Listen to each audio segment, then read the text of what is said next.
ปุ๊บก็มานั่งอ่านข้อมูลโอ้จะเอาเรื่องนี้ไปเทศจะเอาเรื่องนี้ไปบรรยายให้กับญาติโยมทั้งหลายนะฮะก็ย่ามกันปรากฏว่าตั้งแต่นั้นเป็นต้นมาท่านผู้ฟังตื่นเช้าตีสองตื่นแล้วถึงวันเนี้ยนะปกตินี่ตื่นตีสี่ปลายโลกตีห้านะทำวัดสวดมนต์ตลอดนะฮะแต่ว่าช่วงงานนี้บ่ได้ทำหลายวันนะเพราะว่าญาติโยมก็อิดก็เหนื่อยนะอาตมาภาพก็นักก็เหนื่อยเหมือนกันนะฮะแต่ว่าตื่นเช้ามาก็แต่เจ้าเนี่ยก็ตื่นตีสองเพราะมันยามไปแล้วนะอาจารย์พระครูอภิวัฒนวิกรมจุหึ่ยามนะตีสองตื่นแล้ว ทีนี้เมื่อตื่นขึ้นมาแล้วปุ๊บเนี่ยก็ไปไล่เก็บของเก็บครัวโน่นนี่นั่นนะถ้าเป็นวัดที่อยู่ในหมู่บ้านนี่เนาะถ้าคนผ่านไปผ่านมาก็จะว่าโอ้ตัวเจ้านี่เมายาบ้ากะฮะ ยังมาตื่นเจ้าอยู่นะเฮาย่ามกับมันการจัดรายการแล้วก็อาตมาภาพที่เป็นพระที่พักผ่อนน้อยนะบ่พักผ่อนเยอะทำงานเยอะหลวงพ่อพุทธทาสเพิ่นถึงว่าอย่างนั้นนะทำงานรับใช้คนอื่นเนี่ยมันเป็นสิ่งที่สูงส่งนะฮะแต่บ่ปอเนอะท่านผู้ฟังญาติโยมที่มาห่วมกินห่วมตานกันในตะวานี้เนาะเป็นพันเนี่ยนะโอ้บรรยากาศก็ดีก็งามปรากฏว่าเฮากินเฮาตานกันเนาะห่วมทำบุญหล่อเตียนเข้าพรรษาบริจาคปัจจัยโน่นนี่นั่นอันแรกที่อาตมาภาพสังเกตเห็นก็คือขยะทุกครั้งที่วัดวาอารามต่างๆเปิ้นจัดการจัดงานเนี่ยเมื่อเจ้าแห่งวันหนึ่งนี่นะตัวเจ้าก็จะไล่เอาถุงดำไปเก็บตึงขวดเหล้าขวดเบียร์ตึงขยะตึงไอ้ยังต่างๆเต็มหันเฮียเบอร์อันเนี้ยต้องขอบคุณนะต้องอนุโมทนาบุญกับพี่น้องเครือข่ายสถานีวิทยุคลื่นสีขาวที่บ่มีเฮียเบอร์เลย แต่อาจจะเป็นว่าอาตมาภาพไปแซวเล่นหรอแต่ว่านี่นะประกาศออกใหม่ว่าถ้าไผเอาครัวมาขว้างเฮียเบอร์กินแล้วบ่เก็บนะขอฮื้อบ่ถูกหวย10 งวดติดต่อกันเนาะนะ บอกว่าเปิ้นจะกลัวกับนี่ก็หรือว่าด้วยจิตสำนึกของเปิ้นนะเปิ้นก็อยากจะให้วัดวาอารามสะอาดที่จริงชาวพุทธเราต้องเป็นแบบนี้นะฮะวัดธรรมกายถึงแม้ว่ามันจะเสียในเชิงของหลักการของพุทธศาสนาแต่สิ่งหนึ่งที่เป็นความงามของเปิ้นเนี่ยก็คือเรื่องของความเป็นระบบระเบียบความสะอาดสะอ้านคนบ่รู้บ่ทูเนาะคนบ่โละโซเซคนที่บ่สะอาดบ่เป็นระเบียบเนี่ยไปอยู่บ่ได้นะท่านผู้ฟังปดเท่าเปิ้นย่อยนะเรื่องโมเนี่ยเรื่องการวางรองเท้าเรื่องเข้าของไอ้ยังต่างๆต้องเก็บต้องเจ็ดต้องจังวางอย่างเปิ้นมีระบบของเปิ้นอาตมาภาพก็เอาอย่างนั้นมาใช้นะฮะก็ปรากฏว่าเอาทางขยะเนี่ยไปไว้ที่ต้นบะกอกตรงตังขึ้น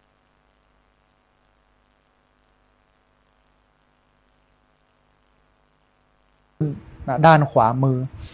นะโยมก็เอาไปขว้างท่านหมดเลยมันมีน้อยมากที่ไปซุกไปซ่อนเอาไปขว้างเฮียเบอร์ที่อื่นเนี่ยแทบจะบ่มีเลยอู้กันกับญาติโยมคนเฒ่านักเรียนโรงเรียนผู้สูงอายุตำบลศพปาดแต่ว่าพอเก็บครัวเยอะเฮ้ยขยะก็มีฮะเนี่ยนี่คือความงานพระครูอภิวัฒนวิกรมเปิ้นบอกว่าเวลาเราไปที่ไหนก็ขอให้จากมาแล้วเปิ้นฮักเปิ้นหมบ่ใช่ว่าไปแล้วเนี่ยเปิ้นจมเปิ้นแจ้งทีหลังว่าโอ้บ่เก็บบ่เคลียร์เฮียเบอร์บ่กินบ่ใจบ่ตานอย่างเงี้ยนะมันก็บ่ใจตี้กับคนที่เปิ้นศึกษาและปฏิบัติธรรมคนขึ้นสีขาวเนี่ยถือว่าเป็นคนมีบุญนะท่านผู้ฟังเป็นคนกินคนตานเป็นคนศึกษาและปฏิบัติธรรมสิ่งหนึ่งที่มันจะต้องไปกันกับการศึกษาและปฏิบัติธรรมนั่นก็คือพฤติกรรมที่ดีเอาตั้งแต่การนะเวลาเข้าวัดมาปุ๊บก็บ่ต้องไปเรื่องคนอื่นเรื่องศีลเรื่องธรรมนี่แต่บางคนเนี่ยมันบ่ใช่อย่างนั้นลูกเข้าวัดปุ๊บไปเล่าคนนั้นไปเล่าคนนี้นะว่าคนนั้นเป็นอย่างนั้นว่าคนนี้เป็นอย่างนี้ตัวเก้าเนี่ยจิตใจขุ่นมัวนะตึงโลภตึงโกรธตึงหลงเต็มหัวอกหัวใจแถมบ่ปอยังเอาความโลภความโกรธความหลงเนี่ยไปพ่นใส่หูคนอื่นให้เปิ้นขุ่นใจไปตัวนะเพราะฉะนั้นเนี่ยมันต้องรักษาใจให้ใส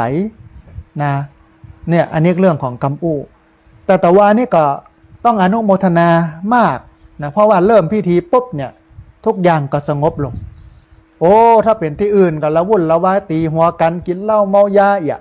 แต่นี่เมืองศีลเมืองบุญลูกคนกินคนตาลเปิ้นเป็นคนที่มีศีลมีธรรมอาตมาภาพทำงานนะก็เสร็จแล้วไอ้เนาะระหว่างกินระหว่างตาลระหว่างนั่งสมาธิอันอย่างกันเอียกันก็มานั่งอู้กันครับนักเรียนโรงเรียนผู้สูงอายุป้อเนี่ยการมาหลายวันเนาะเตรียมงานเป็นเดือนเหนื่อยเนาะวันนี้เป็นได้พ่องยอมป้อกันอันหลายคนเปิ้นเนี่ยตาแดงๆนะมันตื้นตันใจเปิ้นว่ามันหายเหนื่อยเลยนะหายเป็นปิดทิ้งเลยอาตมาภาพก็มาดูเนี่ยบุญแต่มันเป็นแบบนี้มันทำให้ใจมันเป็นกุศลนะทำให้ใจมันดีทำให้ใจมันงามเพราะว่าบุญนั่นมันไปคัดจิตใจโลกนะให้ใจใสสะอาดนะฮะอันการหล่อเตียนนี่ก็เป็นเครื่องมือในการฝึกใจของเขาฝึกใจให้สละสตังสละเงินทองที่มันมีอยู่เนี่ยบอกว่านักว่าน้อยเนี่ยออกไปเพื่อเป็นประโยชน์ต่อผู้คนนี่คือการฝึกให้ใจเฮามันบัตรนีที่เหนียวนาใจมันบัโลภอันท่านอาจารย์ไพศาลวิสาโลเปิ้นก็บอกว่าคนพุทธในเมืองไทยเนี่ยมันส่วนต่างกันกับคำสอนของพระพุทธเจ้าพระพุทธเจ้าสอนอย่างหนึ่งเฮาก็ไปยะอย่างหนึ่งนะคือเวลาเฮือตาลเนี่ยหลักของการเฮือตาลนี่ก็คือเพื่อสละความโลภสละกิเลสสละความเห็นแก่ตัวออกไปแต่ปรากฏว่าคนตาลเนี่ยบางคนโลภนักกว่าเก่านะใจบ่ค่อยมีเมตตาซ้ำบางคนเนี่ยปดเท่าท่องกรรมแผ่เมตตาเนี่ยดังนะหูกว่าหมูกว่าจุ้มนะฮะแต่ใจนั่นไม่มีเมตตานะเพราะว่าเมตตานั้นมันบ่ได้เอาไปใจตอนสวดโลมันเอามาใจตอนเหตุการณ์เฉพาะหน้าเช่นคนที่เปิดมันยังเฮาโคตรเนี่ยแล้วเฮาบ่โคตรนี่คือเมตตาแล้วเป็นเมตตาของแท้ไม่ใช่เป็นเมตตาแต่กำปากโลกนะฮะหันแหมส่วนหนึ่งที่หันเนาะหมู่เฮาก็ช่วยกันแท้เนาะนะช่วยกันพ่อกันก้อยดีที่ฝนบ่ตกแต่ว่าเนี่ยมันก็เป็นอัศจรรย์พันลึกเหมือนกันนะแต่อาตมาภาพบ่เชื่อเรื่องนี้ นะอาตมาภาพเชื่อเรื่องธรรมชาติมันเป็นธรรมชาติของมันนะแต่ว่าเนี่ยวันก่อนนะถ้าวันก่อนมันตกมาเนี่ยมันจะยุ่งนะท่านผู้ฟังยุ่งเรื่องอะไรอย่างยุ่งเรื่องที่จอดรถมันจะบ่มีที่จอดรถนะเพราะว่าเฮาเอารถไปจอดที่ป่าไผ่หลังศาลาวะที่10 กว่าไร่นะสบายมากเลยที่จอดรถแต่ถ้าฝนตกมานี่แล้วจัดเนาะจอดบ่ได้แต่ปรากฏว่ามันก็บ่ตกนะก่อนหน้านั้น1 วันวันที่19มันบ่ตกปกติมันจะตกตึงวันแรงมานี่นะถึงเวลาไม่แรงมานี่3-4 โมง5 โมงนี่เอาแล้วเนอะล่ำตึงฝนตึงลมไอ้เนาะตึงเต้นตึงปึ้งอย่างนี้นะเพราะฉะนั้นอาตมาภาพก็เลยบ่ฮือละอ่อนเอาเต็นท์ขึ้นนะเอาลงเอามูบไว้ก่อนแต่กลางเรียบร้อยแล้วเอามูบไว้ แต่ถ้าขึ้นมานี่ปิวหักละง่องละแง่งแน่นอนนะแต่ว่าวันที่19บัดตกเฮ้ยแม่เจ้ามาก็แจ่มใสดีแฮะคนมากินมาตานก็มาจอดรถจอดลาได้หลายกันทีนี้บกองกินตาลเรียบร้อยแล้วเสร็จงานเรียบร้อยแล้วปุ๊บนะประมาณ5 โมงไม่แรงท่านผู้ฟัง5 โมงไม่แรงโปดโถตกดีตกงามนะอันฝนตกขนาดนักทำให้อันมันเป็นสิ่งที่เฮาได้หันถึงตุลุงดอยกับอันอาจารย์พระครูชลทานพิทักษ์เพื่อนบอกว่าสาธิตเดี๋ยวจะเป่าคาถา เป่าคาถาเพื่อให้ฝนตกนะแล้วประกองแล้วงานแต่จะให้มันตกเดี๋ยวนะบอกว่าเป็นอูเลนอูแตนปรากฏว่า5 โมงไม่แรงญาติโยมปิกมดแล้วก็เก็บครัวจ้อมหอมกันเรียบร้อยแล้วนะฮะเสร็จเป็นที่เป็นทางเรียบร้อย ปรากฏว่า ฝนตกดีตกงามท่านผู้ฟังตกเป็นห้าเอาตั้งแต่5 โมงพด6 โมงวะโอ้โถน้ำจึมน้ำนองน้ำไหลพอตกขนาดนักนั่นผู้ฟังแต่อัศจรรย์อย่างหนึ่งคือไม่ลมมันมีลมค่ะหลายคนก็บอกว่าเนี่ยป่านเรามีครูบาอาจารย์ปกเก้าห่มหัวเนอะทำให้จุ่มให้เย็นทำให้สุขให้สบายนะฝนบ่ตกตอนเฮามีงานถ้าฝนตกตอนที่เฮากินเฮาตานกันนี่กันแล้วเลยเนาะ เปี้ยกันบลอมจอมจ่อนะท่านผู้ฟังเหมือนนั่นลูกไก่ตกน้ำนะแต่ปรากฏว่าแล้วการแล้วงานน้องปิ๊กหมดแล้ว ตกมาเก็บขวดแล้วตกมาตกขนาดนักนะอาตมาภาพก็ไปถ่ายวิดีโอก็ส่งให้ท่านอาจารย์พระครูอภิวัฒนวิกรมส่งให้ท่านอาจารย์พระครูชลทันพิทักษ์แล้วก็ส่งเอาไปในกลุ่มของนักเรียนโรงเรียนผู้สูงอายุกลุ่มของเคลื่อนสีขาวกลุ่มของฝางที่มีแม่จงดีเป็นดูแลอยู่นะแม่จงดีเชื้อกันถาปรากฏว่าเปิ้นก็อนุโมทนาบุญกันว่าโอ้มันเป็นอัศจรรย์พันลึกท่านอาจารย์พระครูชลทันพิทักษ์เนี่ยมันจะเป็นเหลือเตียนเล่มเดียวได้ยังไงนะอันนี้ถ้ามีครูมีบามีศักดิ์สิทธิ์แต่นี่มันก็ถึงแต่นะมันถึงแหงของเปิ้นแต่นะฮะกังวลที่สุดเรื่องฝนแต่ก็คิดในใจนะว่ามันเป็นธรรมชาติเหใดก็เหนั้นหรอมันจะตกก็ตกกันมันจะไปห้ามมันได้อย่างไรสิ่งที่ห้ามบ่ได้เนี่ยท่านผู้ฟังคนจะตายเนี่ยจะไปห้ามตายเท่านั้นเองนะมันจะไปห้ามอย่างไรคนจะตายมันก็ตาย2 คนจะเกิด ลูกที่อยู่ในท้องเขาเนี่ย มันจะเกิดออกมาจะไปห้ามเนอะว่าเกิดวันพุธนะวันนี้บ่เกิดเนอะเกิดวันฮือเอาวันนั้นวันนี้เลข9เนาะถ้าเฮาบอกมันได้นะมันก็จะไปเกิดวันที่9บวกอ่ะแต่มันไปฟังไผมันเป็นธรรมชาติของมันนะคนเจ็บท้องจะเข้าห้องน้ำอันนี้ห้ามบ่ได้ใครจะไปห้ามท่านผู้ฟังคนเจ็บท้องจะเข้าห้องน้ำโปโทนะฮะโอ้จะไปถ่ายนักถ่ายเบาจะไปถ่ายเต้นวันพุธก็ได้นะมันจะไปห้ามได้อย่างไรมันจะออกอยู่หั่นแล้วนะอันนี้อันหนึ่งและแถมอันหนึ่งคือคนจะซึกตัวเจ้าจะซึก ตัวเจ้าพระสงฆ์จะลาสิกขามันห้ามบ่ได้มันเป็นเรื่องของเหตุเรื่องของปัจจัยนะแต่ว่ามันก็มองมุมหนึ่งนะว่าโอ้ด้วยบารมีของครูบาอาจารย์แล้วก็บารมีของพี่น้องญาติโยมเครือข่ายขึ้นสีขาวเนาะที่ใจของเราเนี่ยร่วมกันรวมกันมากินมาตานงานมันจะสำเร็จไปได้ด้วยดี3 โมง 4 โมงญาติโยมปิกก็เก็บครัวเก็บของอย่างเรียบร้อยแล้วเนี่ยแต่ถ้าเป็นงานวัดงานวาที่อื่นนี่นะที่เปิ้นกินเหล้าเมายากับวัดกับวาเนี่ยเอาวัดเป็นบาเอาศาสนาเป็นบ่อนเนี่ยมันบ่แล้วง่ายเนอะเผลอๆนี่มีมวยสดกันเนี่ยตีหัวกันใช่ไหมนะมีเรื่องราววุ่นวายแหมขับรถออกไปจนไปจุแหมพ่อเมาหรอแต่ที่พักส่งสถาบันธรรมพิวัตรไม่มีจัดงานทุกครั้งตั้งแต่สร้างมา14 ปีเนี่ยอาตมาภาพนี่บ่ฮื้อมีเรื่องเหล่านี้เลยไม่เอาวัดเป็นบาร์ไม่เอาศาสนาเป็นบ่อนอาตมาก็เชื่อว่าถ้าจะบุญเนี่ยมากำมาจูเนาะนะมาอุดหนุนกันหลายผู้หลายคนเนาะไปปูจาเตียนแว่น20 บาทเอาไปใส่ในหม้อต้มนะแล้วก็ตักเตียนในหม้อต้มมันไปเยาะใส่เบ้าเตียนนะเป็นหม้อเป็นเบ้านี่คือแรงกุศลที่หมู่เฮาทั้งหลายได้ช่วยกันทำแล้วก็งานนี้สำเร็จเสร็จสิ้นไปได้ด้วยดีปีหน้าเนี่ยท่านอาจารย์พระครูอภิวัฒนวิกรมเพิ่นก็แจ้งว่า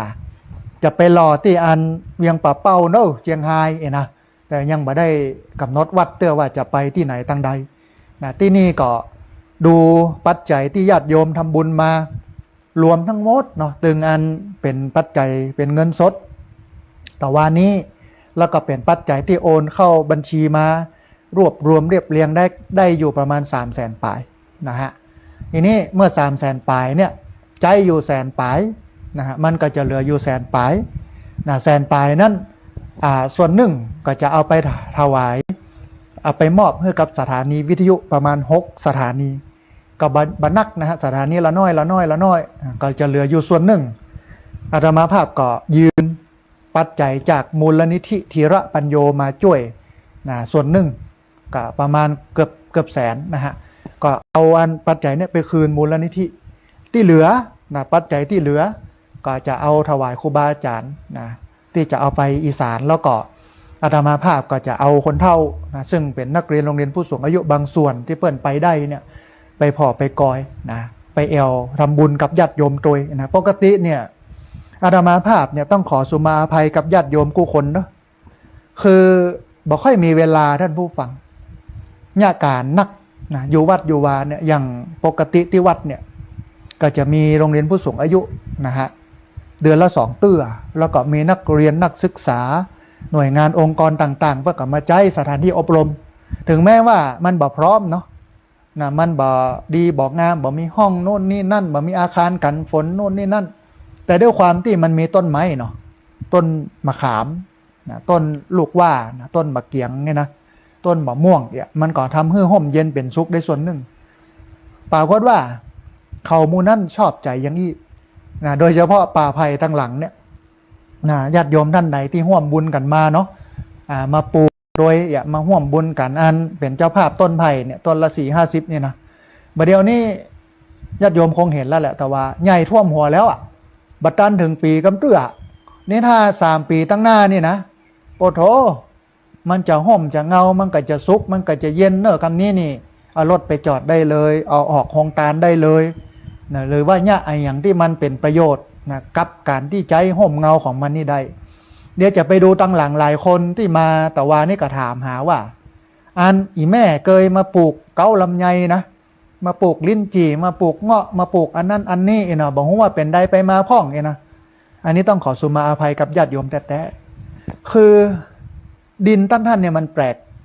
หน้าแล้งมันก็แล้งนะฮะบอกกองหน้าฝนมาเนี่ยน้ำมันจึมอ่ะมันเลยทำให้ต้นไม้มันตายนะอันหลายวันก่อนก็เอาคณะเกษตรของมหาวิทยาลัยเชียงใหม่มาพอละเปิ้นก็บอกว่าอันมันเหมาะกับพืชเช่นต้นที่มันเป็นเก้าไผ่นะแล้วก็ต้นนั่นต้นนี้เนาะเขาก็พอกอยว่าต้นไหนที่มันเหมาะต้นไผ่มันก็จะหนักลงไปกะที่จริงตั้งใจไว้ว่ามันมีลิ้นจีนะมันมีลำไยมันมีมะยงชิดนะมันมีเงาะเพื่อพี่น้องชาวบ้านเปิ้นมาแอวมาแหวงนะเปิ้นก็ไปเก็บกินเสาะกินได้นะวันก่อนพี่น้องสันกำแพงโลมาแอวหาหรอนะวันที่19เนี่ยนะฮะอาดามาภาพก็บอกว่าโยมไปเก็บเอาบะม่วงเด้อมีปลาเลอะนะเปิ้นก็เอาถุงไปเก็บไปอย่างเงี้ยได้กินกันนะฮะมันก็เป็นอันประโยชน์กับคนอ่ะแต่ก็มองว่าเก้าเหล่านี้เนี่ยต้นเหล่านี้เนี่ยมันปลูกบ่ได้มันตายแต่ที่ได้ก็คือต้นไผ่อาดามาภาพก็เกิดในใจว่ามันจะนักลำไปแล้วก็หาไผ่เนี่ยเดี๋ยวจะลองแหมสักตั้งนึงนะท่านผู้ฟังนะจะเอาก็ไม้ที่มันปลูกได้โดยที่จะให้นักวิชาการเกษตรเปิ้นมาพออย่างก่อนนะว่ามันจะสามารถปลูกต้นอะไรอย่างได้พ่องนะถ้าเปิ้นบอกว่าเก้านั้นเก้านี้ได้เนอะอาตมาภาพก็จะระดมทุนแห่งกำนึงเพื่อเอามาปลูกนะฮะคนที่บ่ยอมการเนี่ยนะท่านผู้ฟังต่อปัญหาอุปสรรคจะเป็นคนชนะนะจะเป็นคนที่ไปตั้งหน้าได้ถ้าอาตมาภาพยอมการเนี่ยนะเอามาปลูกเสี่ยงเงินจัดหลายหมื่นถึงจ้างคนขุดหลุมเนาะถึงงานต้นกล้าของมันเนาะ100-200กล้านึงนะฮะตายหมดลึงเนี่ยนะถ้าเป็นหลายคนก็ตกใจนะอาตมาภาพก็บอกว่ามันเป็นเรื่องธรรมดาเกิดขึ้นตั้งอยู่ดับไปแล้วก็เฮียนหูกับมันเป็นยังระดมทุนใหม่นะเอาใหม่ให้มันได้มันดีนะรอบ2นี่คงจะดีขึ้นไม่ใช่รอบ2ในรอบ3แล้วเนี่ยรอบแรกก็ปลูกละในงานครบรอบ1 ทศวรรษ 10 ปีของที่พักสงฆ์สถาบันธรรมาภิวัตรรอบ2เนี่ยก็เอามาซ่อมอยู่เปื่อนึงละอันนี้รอบ3เนี่ยมันต้องวิเคราะห์ให้ดีแล้วว่าต้นไม้ต้นประเภทไหนที่มันเหมาะกับดินอย่างนั้นนะฮะในภาคตะวันออกเฉียงเหนือหรือภาคอันตังภาคกลางตังออกไปตังใต้เนี่ยที่เปิ้นปลูกทุเรียนปลูกอะไรอย่างเนี้ยนะเปิ้นก็ขุดหลุมเสร็จแล้วก็เอาดินใหม่ใส่ดินที่มันอ่อนมันนุ่มใส่หลังจากนั้นก็เนี่ยมันนูนขึ้นเป็นภูเขาเป็นแก่นเสร็จแล้วก็เอาทุเรียนไปปลูกบนนั้นมันก็เลยทำให้ทุเรียนเนี่ยติดได้อาตมาภาพก็กึดกอยอย่างนั้นเหมือนกันว่าแหมน้อยกันถ้าอย่างเงี้ยอย่างนั้นแต่ว่าเดี๋ยวต้องรอนักวิชาการเกษตรเพิ่นมาพอก่อนนะฮะท้ายที่สุดนะบอกว่าจะปลูกอะไรอย่างเนี้ยก็คงจะต้องเป็นต้นไผ่นะเพราะว่ามันงามมันดีมันติดเร็วนะแล้วก็มันทนได้ทุกสภาพสิ่งแวดล้อมนะฮะเก้าไผ่เนี่ยมันก็สอนเขาได้เหมือนกันนะท่านผู้ฟังไผ่ลำเดียวเนี่ยมันบ่เป็นกอถ้าลมมามันก็มีความเป็นไปได้ในการจะหักจะเงี่ยงแต่ถ้าไผ่กอหนึ่งเนี่ยปโถมันจะไปหักง่ายยัยมันมีพลังเนาะอย่างพี่น้องขึ้นสีขาวของเฮาเนี่ยที่มากินมาตานกันตะวานี่เป็นเกือบ 2,000 คนนะฮะกินต้านกันเนี่ย แล้วกินตานกันตะวาเนี่ยนะมันเป็นการกินกันตานที่มันเป็นบุญแต่โดยที่บ่เอาเหล้าเอายาบ่เอาความสนุกสนานลื่นเริงทางโลกซึ่งมันเป็นกิเลสมาฉาบทามันเป็นบุญบริสุทธิ์บุญแต่ก็พ่อกับท่านผู้ฟังแต่ว่าคนเป็นพัน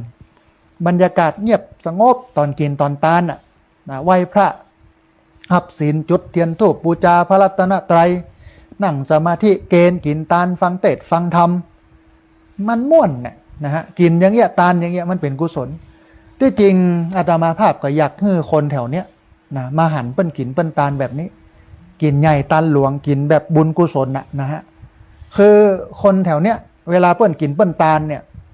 มันเป็นบุญบริสุทธิ์มันเป็นบุญศูนย์บาปเพราะว่าอย่างมันมีเหล้ามียาเข้ามาเกี่ยวข้องมันมีการละเล่นเอาวัดเป็นบาเอาศาสนาเป็นบ่อนเฮียมดแต่วันนี้เจอท่านอาจารย์รูปหนึ่งซึ่งเพื่อนเป็นผู้อำนวยการโรงเรียนพระปริยัติธรรมเป็นโรงเรียนของพระของเนนเพื่อนก็ว่าอำเภอแม่เมาะนี่เป็นอำเภอที่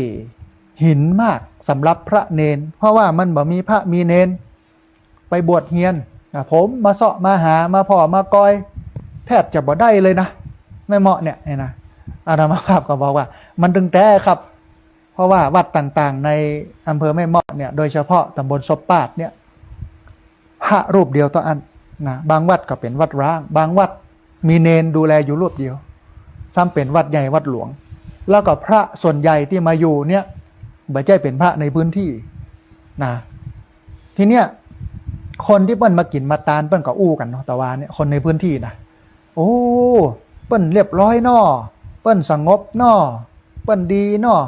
แล้วเปิ้นบ่สิ้นเปลืองบ่วุ่นวายอย่างเงี้ยนะเวลาเฮาเนี่ยอย่างที่มันเป็นเรื่องบุญเนี่ยท่านผู้ฟังมันต้องกึดถึง3ตัวนี้นะ1ศีลคือความสงบเรียบร้อยบ่วุ่นวายนะอีสานน่ะอาตมาภาพหันโฮงตาลน่ะปดโตลู่หัวกันจนกระทั่งว่าตีหัวกันเขามีในโรงตาลตุ๊บตับนะตัวเจ้าเปิ้นกับประกาศออกใหม่นะจะไปลู่กันเน้อจะไปตีกันเน้อเองนะก็ยังบ่ฟังนะ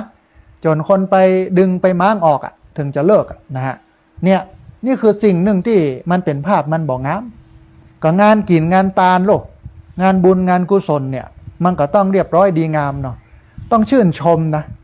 นะครับพี่น้องเคลื่อนสีขาวนี่เป็นอัตลักษณ์ของเคลื่อนสีขาวไปที่ไหนก็บ่เป็นภาระของเปิ้นไปที่ไหนก็สงบร่มเย็นสุขสบายคนที่อื่นที่ไกลที่มันบ่ใจพี่น้องเคลื่อนสีขาวเนี่ยเปิ้นมากินมาตานห่วมเฮาเนี่ยโอ้เปิ้นอัศจรรย์พันลึกโลสงบเงียบเบานิ่งเนี่ยบ่มีวุ่นวายมีวุ่นเสียเนี่ยที่จริงมันก็ต้องปฏิรูปอย่างนั้นนะฮะเนี่ยคือศีลแต่บ่ปอศีลนั้นยังไปนำไปสู่การเป็นระเบียบเรียบร้อยเข้าของอย่างต่างๆโดยเฉพาะโฮงตาลที่เปิ้นกินแล้วเป็นขยะอย่างต่างๆเนี่ยถ้าคนมีศีลเปิ้นตึงเอาไปขว้างไว้ที่เปิ้นบอกไว้นะฮะแต่เฮาตะวานี่ก็เป็นคนที่มีศีลมากขยะนี่แทบบ่เฮียเบอ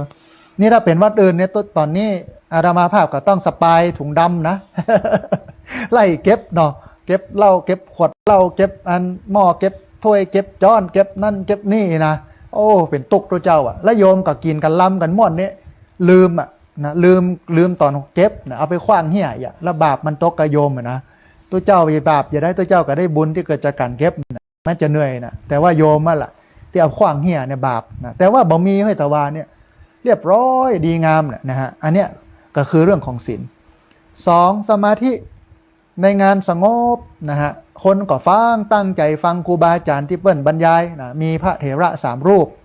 มีหลวงพ่อเจ้าคณะอำเภอเวียงป่าเป้าเนาะวัดห้างตำนะมีหลวงพ่อวัดดอยนะหลวงพ่อดอยอันพระครูปฏิพันธ์ธรรมทินนะแล้วก็มีหลวงพ่อวัดศรีภูมิมานะฮะซึ่งเปิ้นเป็นพระเถระในลำปางนะอายุพรรษาเปิ้นนักนะฮะเปิ้นมีเมตตามานั่งอูเฮาฟังรอเวลา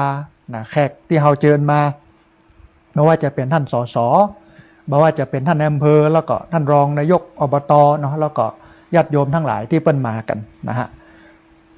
ก็นั่งสงบนิ่งนะฮะก็ม่วนก็งันดีเนี่ยอันเนี้ยเป็นศีล อันที่สามเพื่อมันเป็นปัญญาท่านผู้ฟังจะไปเพื่อมันงมงายเนอะจะไปเพื่อมันไกลออกไปจากศาสนาตึงวันนี้เราถูกดึงถูกจักเฮาออกไปจากศาสนานะเอาไปสนใจเรื่องอิทธิฤทธิปาฏิหาริย์ดลบันดาลเรื่องเสกเป่านะเรื่องของงานร่ำรวยทำบุญแล้วมีเงินมีทองมาเกื้อมาหนุนอันนี้มันบัดใจตีเพราะบุญนั้นมันเป็นเครื่องมือฝึกใจฝึกให้ใจนั้นมันปราศจากกิเลสคือความโลภปราศจากกิเลสคือความโกรธปราศจากกิเลสคือความหลงบอกกองท่านผู้ฟังทำบุญนะถ้ามันบ่เป็นไปเพื่อคัดเกลาจิตใจเนี่ยมันบ่ได้เป็นบุญอันที่ทำบุญจะเป็นบุญแท้ๆเนี่ยคือทำบุญเพื่อขัดเกลาจิตใจอาจจะมีความขุ่นมัวพ่องตะวานี่เนาะเรื่องของความบ่พร้อมเรื่องการต้อนรับเรื่องอันหลายคนเป็นเจ้าภาพอันนั้นอันนี้อันโน้นเนี่ยถึงเวลาอาตมาภาพประกาศคนที่เปิ้นเป็นเจ้าภาพเปิ้นบ่ได้มาอาตมาภาพก็เลยเชิญคนนั้นมาแทนเชิญคนนี้มาแทนบางครั้งบางทีก็เชิญมากำสอพระมหาสมชาติเปิ้นก็ไปหาโยมมาเพราะว่าอาตมาภาพบอกว่าอาจารย์มหากำเดียวไปเสาะหาคนมาเกณฑ์กำเนอถ้าคนที่เปิ้นบ่มาก็จะได้เอาแทนเลยเนอนะว่ามันไปซ้อนกัน2คนก็มีนะเกณฑ์พร้อมกัน2คนเนี่ยเจ้าภาพกับอันคนที่บ่ใช่เจ้าภาพเนาะอันนี้ต้องขอสุมาอภัยกับญาติโยมในข้อบกพร่องเล็กๆน้อยๆเนาะที่บ่ได้พอได้กอยกันนะฮะต้องขอสุมาอภัยกับโยมตัวแต่เชื่อว่างานตะวานี้สำเร็จเสร็จสิ้นไปได้ด้วยดีเฮากินหวานตาลม่วนเป็นบุญเป็นกุศลแถมอย่างหนึ่งเนี่ยคืออยากจะสอนอยากจะบอกคนที่อยู่แถวเนี้ยว่าเนี่ยการกินการตานที่มันเป็นบุญแท้ๆเนี่ยมันเป็นอย่างนี้มันบ่ใช่ว่ามากินเหล้าเมายามาบุบโหตีตากันมาเต้นลำวงจงโจะจงโจนุ่งน้อยห่มน้อยในวัดในวาเอาวัดเป็นบาเอาศาสนาเป็นบ่อนอันนั้นมันนำไปสู่ความเป็นเพศนั่นน่ะท่านผู้ฟังมันบ่ได้บุญนะทำบุญส่วนบาปแต่ตะวานี้ทำบุญเป็นบุญโฮงตานก็เหมือนกันต้องสุมาอภัยกับญาติโยมเนาะคือคนนักอย่างอี้นี่ต้องกำกับถ้าบ่กำกับบ่ได้โฮงตานต้องเปิดเวลาเดียวเท่าอันนะถ้าเปิดก่อนเนี่ยสมมติว่าใครจะเปิดก็เปิดเนาะแล้วแขกที่เปิ้นมาเนี่ยแล้วคนเป็นพันเนี่ยเปิ้นลงจากศาลามาเปิ้นอันออกจากที่เปิ้นอยู่ออกมากินข้าวมันบ่มีมันก็จะลำบากนะฮะก็เลยบอกว่าเปิดเวลาเดียวต้องอัน11 โมงเกิงหลังจากที่อาตมาภาพไปฮับเกณฑ์เต้าอันแต่ก็ยังมีโฮงตานบางส่วนที่เปิ้นเปิดก่อนนะก็เลยไปบอกไว้ว่าโยมอันเปิดทีหลังเนอต้องขอสุมาอภัยเนอนะฮะก็นะฮะแต่ปรากฏว่าโฮงตานบ่ต้องห่วงเลยกับเข้าไปแล้วเหลือหำกำเนี่ยนี่คือบุญของญาติโยมเนาะที่ตั้งใจเอาโฮงตานมาออกมาเลี้ยงกันมาหยะกันทั้งหมดทั้งมวลเนี่ย สิ่งที่เราทำเนี่ยเราทำบนฐานของศีลนะท่านผู้ฟังทำบนฐานของสมาธิทำบนฐานปัญญาเวลากินเวลาตาเนี่ยต้องกึดถึง3ตัวนี้หรือเวลาเนี่ยอย่างก็ตามเนี่ยเมื่อเรากึดถึง3ตัวนี้เพราะเราเป็นพุทธความเป็นพุทธแท้ๆคือ3ตัวนี้คือศีลสมาธิปัญญาอันนี้คือพุทธหรือว่าวิถีพุทธภาษาฝรั่งก็จะใช้คำว่า Buddhist way of right วิถีพุทธก็คือศีลสมาธิปัญญางานต่างๆมันอาจจะแตกต่างกันด้วยสถานที่อีสานก็อย่างหนึ่งภาคใต้ก็อย่างหนึ่งนะภาคกลางก็อย่างหนึ่งภาคเหนือก็อย่างหนึ่งแต่3-4 ภาคเนี่ยมีสิ่งเดียวกันก็คือศีลสมาธิปัญญาเนี่ยวิธีการยังได้ก็ได้แต่เมื่อมันได้ศีลคนที่มาร่วมกินร่วมทานนี่มีศีลคนที่มาร่วมกินร่วมทานนี้มีสมาธิจิตใจสุขสงบคนที่มาร่วมกินร่วมทานเนี่ยมีปัญญาเข้าใจมีเมตตาให้อภัยแก่กันและกันนะบ่าเล่าหน้าจาขวัญช่วยกันทำช่วยกันออกช่วยกันนั่นกันนี่มองโลกตามความเป็นจริงมองว่ามันเป็นอนิจจังบ่มันบ่เที่ยงมันเป็นทุกขังทนอยู่ในสภาพเดิมได้ยากมันเป็นอนัตตาบ่ใช่ตัวบ่ใช่ตนบ่สามารถที่จะบังคับบัญชาได้นะฮะแต่ว่านี้อาตมาภาพเชื่อว่าโยมที่มากินมาตานแต่ว่านี้ได้บุญเต็มจังซอก็ม่วนนะฮะอันยังก็เป็นไปได้ด้วยดีนะฮะแต่ก็จะมีพ่องตีขาดตกบกพร่องเรื่องความร้อน นะมันธรรมดาเนาะมันรองรับคนเป็นพันๆเนี่ยมันไม่ใช่ธรรมดามันไม่ใช่ง่ายๆนะฮะเดี๋ยววันนี้ก็จะต้องเก็บเต็นท์เก็บโต๊ะเก็บเก้าอี้นะแล้วก็วันพรุ่งนี้การไฟฟ้าเพิ่งก็จะมาขนโต๊ะขนเต็นท์นะ เอาไปส่งตามหมู่บ้านต่างๆที่ยืมเปิ้นมานะก็ต้องจ่ายอันกล้ายืมเพื่อเปิ้นนะฮะตามหมู่บ้านต่างๆนะอันเนี้ยมันก็งามกว่าดีนะนี่คืองานพิธีหล่อเทียนเข้าพรรษาซึ่งเป็นมหากุศลต้องกราบขอบพระคุณพระเถรานุเถระครูบาอาจารย์ที่มีเมตตานะครับได้มาช่วยการช่วยงานแล้วก็มาอยู่ร่วมกินร่วมทานกันแล้วก็อนุโมทนาบุญกับเจ้าภาพทุกอย่างทุกประการบอกว่าจะเป็นเจ้าภาพปัจจัยถวายพระเจ้าภาพสังฆทานเจ้าภาพสแลมเจ้าภาพอันโฮงตาลเนาะรวมไปจนถึงเจ้าภาพอื่นๆแล้วก็อนุโมทนาบุญเด้อกับญาติโยมทุกคนทุกท่านที่มาร่วมกินร่วมทานกันงานกับม่วนมาเสร็จงานแล้วฝนตกมันก็โอ้สบายใจสว่างใจอาตมาภาพก็ขึ้นในใจว่าตกมาเลยนะตกมาเตอะจุดนั้นตู้ลุงแดงนะพระครูชลทานพิทักษ์กับหลวงป่อดอยนะพระครูอันปฏิพันธ์ธรรมทินเพื่อกับไข้หัวนะเจือตู้ลุงกอนะต้องกราบขอบพระคุณครูบาอาจารย์ด้วยนะครับท่านผู้ฟังขณะนี้ท่านผู้ฟังกำลังติดตามรับฟังรายการธรรมาภิวัตรอันเป็นรายการวิทยุเพื่อการเผยแผ่พระพุทธศาสนาส่งเสริมการศึกษาและพัฒนาสังคมรายการนี้รับผิดชอบโดยอาตมาภาพพระสาธิตธีระปัญโยประธานมูลนิธิธีระปัญโยตั้งอยู่ณที่พักสงฆ์สถาบันธรรมาภิวัตรบ้านศพเตินตำบลศพปาดอำเภอแม่เมาะจังหวัดลำปางรายการนี้ออกอากาศทุกวันเสาร์วันอาทิตย์ในเวลา 8 โมงถึง 9 โมงเมื่อเจ้าผ่านทางสถานีวิทยุวัดบรรพตสถิต FM 106.50 เมกะเฮิรตซ์แล้วก็ออกอากาศผ่านทาง Facebook Live ของสถานีวิทยุวัดฝ่ายหินสถานีวิทยุในเครือข่ายสถานีวิทยุคลื่นสีขาวเพื่อชาวประชาแล้วก็ไลฟ์สดทาง Facebook ของอาตมาภาพพระสาธิตธีระปัญโยนะฮะวันนี้ต้องขออภัยกับญาติโยมนะที่บ่ได้เปิดสายให้กับญาติโยมที่จะโทรเข้ามาร่วมบูร่วมเอ่ยกันเพราะว่าเวลามีน้อยนะเป็นช่วงที่ต้องขอบคุณขอบอกขอบใจอนุโมทนากับพี่น้องญาติโยมที่มาร่วมกินร่วมทานกันนะฮะเป็นบรรยากาศที่น่าฮักหลังจากนี้ไปก็ต้องไปใส่นี่ญาติโยมแล้วเนอะที่ไหนตั้งใดมีกินมีตานเนาะคุณแม่กนกพิชชัยนาเพิ่งก็แจ้งว่าวันที่12เนอะห้วยงูในอำเภอฝางนะอาตมาภาพก็บอกไปแน่นอนนะก็จะเอาปัจจัยเนี่ยเหมารถเหมาลาไปห่วมกินห่วมตานที่หันที่นี่นะฮะทีนี้ท่านผู้ฟังมีญาติโยมที่ติดตามรับฟังทาง Facebook ของอาตมาภาพ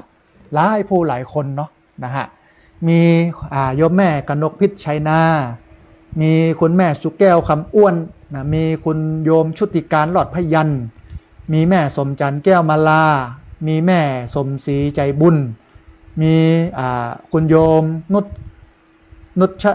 นุชดาพรอุปนันท์นะมีสถานีเพจของวิทยุวัดฝ่ายหินบอกว่าท่านสาธิตทุกวันอาทิตย์ทางสถานี FM 104.50 วัดฝ่ายหินเมกะเฮิรตซ์จะรับลิงก์สัญญาณออนแอร์ออกอากาศเนอร์โอกราบขอบพระคุณท่านอาจารย์พระครูสมุวิศวัตรวรกิจโจเป็นอย่างสูงนะครับที่เมตตากันโดยตลอดนะครับแล้วก็มีคนโยมสมควรใจน้อยนะมีคุณโยมฟ้าหลังฝนนะโยมโจ้ใจดีนะตาโจ้นะฮะนักเรียนโรงเรียนผู้สูงอายุตำบลศพปาดจะโจ้9 โมงมาเนอะนะตอนนี้เต็นท์รออยู่นะเก้าอี้รออยู่นะครัวรออยู่เดี๋ยวหลวงพ่อครูสังวรศิลาภิลักษ์นะซึ่งเปิ้นเป็นเจ้าของเบ้าเตียนเนี่ยเปิ้นก็จะมาเอาเตียนไปก็จะได้ช่วยหลวงพ่อขนครัวกันไปนะฮะก็เป็นดีม่วนดีงั้นท่านผู้ฟังนะอาตมาภาพเนี่ยตื่นตั้งแต่เจ้านะวันนี้ตี 2ตื่นมาปุ๊บก็ไปเก็บครัวนะในศาลานะฮะมันก็เป็นงานที่ฝึกเฮาหลวงพ่อพุทธทาสสอนเสมอนะว่าเฮาทำงานถ้าทำงานด้วยสติเนี่ยมันเป็นการปฏิบัติธรรมอย่างหนึ่งเพราะว่ามันช่วยลดอัตตาตัวตนลดอีโก้นะอย่างนั้นอาจารย์พ่อครู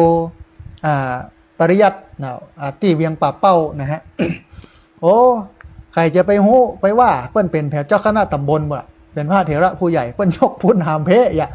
อาจารย์พระครูอันชลทานพิทักษ์ท่านอาจารย์มหาสมชาติลูกศิษย์ลูกหาของงานท่านอาจารย์พระครูชลทานพิทักษ์แล้วก็ทีมวัดฝ่ายหินที่มาถ่ายทอดสัญญาณออกอากาศช่วยกันเป็นตีนเป็นมือช่วยกันยกกันหามมันงามท่านผู้ฟังนะมันงาม อันเนี้ยเป็นการจอมหอมบ่ต้องไปพอที่ไหนเรื่องความสามัคคีเรื่องของธรรมะนะฮะมันอยู่ที่นี่หมดแล้วที่อื่นเนี่ยอาจจะบ่ค่อยมีแต่ที่นี่มีเต็มนะฮะอันเนี้ยบุญที่โยมได้ทำแต่ว่านี่เป็นบุญเต็มร้อยนะก็ทำให้ญาติโยมนั้นสุขสบายใจอาตมาภาพเชื่อมั่นว่าญาติโยมปิกไปบ้านแล้วก็ม่วนใจนะม่วนอกม่วนใจสุขใจสบายใจนะฮะเอาละท่านผู้ฟังเหลือบแลพอเวลานะรายการธรรมาภิวัตน์ในวันนี้หมดลงแล้วเขาจะปะกันทำไมเนอะวันอังคารเวลาตีห้ามั้งถึง7 โมงไม่เจ้านะฮะวันพุธเนี่ยตี 3ถึงตี 5นะมี2 วันเดือนหนึ่งมี4 วันอาทิตย์หนึ่งมี4 วันก็คือวันเสาร์วันอาทิตย์แล้วก็วันอังคารแล้วก็วันพุธนะฮะก็ขอเรียนเชิญเจริญพรญาติโยมได้ติดตามรับฟังกันแล้วก็จะไปลืมเนอะเดือนสิงหาวันที่14 15 16นะ